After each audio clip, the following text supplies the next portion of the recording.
sommes ravis d'être ici ce matin. Merci beaucoup pour l'invitation. Donc, je suis Laurine, la femme de Manu, que vous devez peut-être un peu plus connaître, et donc la maman de Kayla, Joy et Zoé. Voilà.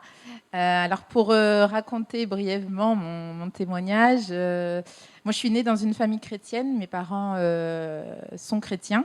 Donc, je suis née, voilà, depuis petite, j'allais à l'église, je fréquentais les clubs du dimanche.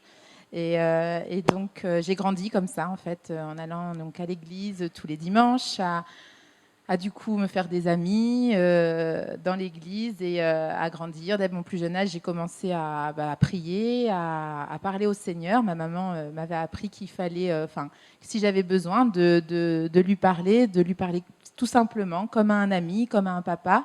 Et donc, c'est ce que j'ai fait depuis toute petite.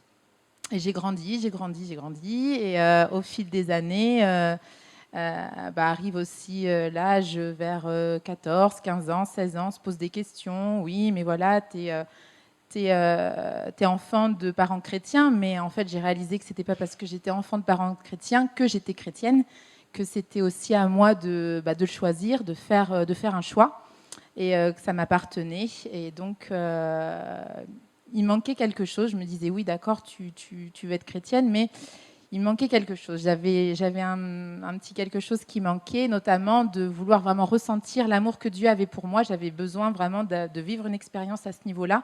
Je me disais, oui, je prie le Seigneur, oui, bon, j'ai l'impression de ne pas être seule, qu'il est là, mais sans plus, entre guillemets. Et je suis partie à un camp de ski une année, et donc il y avait une prédication sur le thème de l'amour de Dieu pour nous. Et au moment du coup, à la fin de la prédication, il y avait un appel pour ceux qui désiraient ressentir l'amour de Dieu, que ces personnes, si elles le souhaitent, s'approchent et que le pasteur prie pour eux. Prie pour elle, pour ces personnes, et que qu'on lui fasse la demande tout simplement. Donc moi c'était encore plus fort, du coup je me suis dit c'est le moment ou jamais, vraiment il faut que Dieu là tu te révèles, que quelque chose se passe, et c'est ce que le Seigneur a effectué. Je me suis approchée, vraiment j'ai ressenti un amour comme j'ai pleuré toutes les larmes de mon corps. Alors c'était pas des larmes de tristesse, c'était des larmes de joie, parce que je réalisais combien Dieu m'aimait. Le Saint-Esprit vraiment m'avait comme visité. À expliquer, c'est difficile de mettre des mots dessus, mais ce que je ressentais était tellement fort, tellement puissant. Je savais que ça ne pouvait pas venir de cette terre, mais que c'était bien plus haut. Et donc, à partir de là, j'ai vraiment réalisé qu'il fallait que j'avance avec le Seigneur, que ma vie, elle était faite avec Dieu, et que sans Dieu, il manquait quelque chose. Il y avait un truc qui collait pas, qui n'allait pas. Et à la suite de ça, l'année d'après, il y a un groupe de Danois qui est venu en évangélisation sur l'église de Pau. Et là, ça a été un peu une deuxième révélation, dans le sens où j'ai vu un groupe de jeunes qui servaient le Seigneur par des chants, des mimes, des sketchs, des danses. Et j'ai vu qu'on pouvait vraiment croire en Dieu, vivre avec Dieu, être avec Dieu, et puis le servir, qu'il puisse nous utiliser, qu'on n'était pas juste des pantins ou juste à rester comme ça, droit dans nos baskets, mais qu'on pouvait vivre Dieu, vivre avec Dieu, servir Dieu, lui parler et parler de lui à ceux qui étaient autour de nous.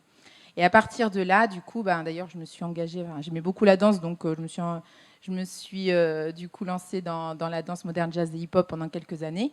Et donc là, après, j'ai compris qu'il fallait vraiment que je me fasse baptiser, que je m'engage sérieusement avec Dieu. Et là, je peux vous dire que ça a été le meilleur des choix possibles de ma vie, que jusqu'à ce jour, je ne regrette pas du tout, et je pense que je ne regretterai jamais, parce que à partir de là, le Seigneur a béni. J'ai continué à vivre des expériences avec lui, à vraiment pouvoir l'appeler quand j'avais besoin, mais aussi quand ça allait. Quand ça n'allait pas, je sais qu'il était toujours là. Il m'a répondu d'une manière, d'une autre. Il a toujours plein de manières, du coup. Mais vraiment, ça a été très, très fort, très puissant. Et encore aujourd'hui. Donc voilà, si vous avez une résolution en 2022 à avoir, franchement, engagez-vous auprès de Dieu, et vous allez voir que vous ne serez pas déçus. C'est vraiment un des plus beaux choix et plus beaux engagements.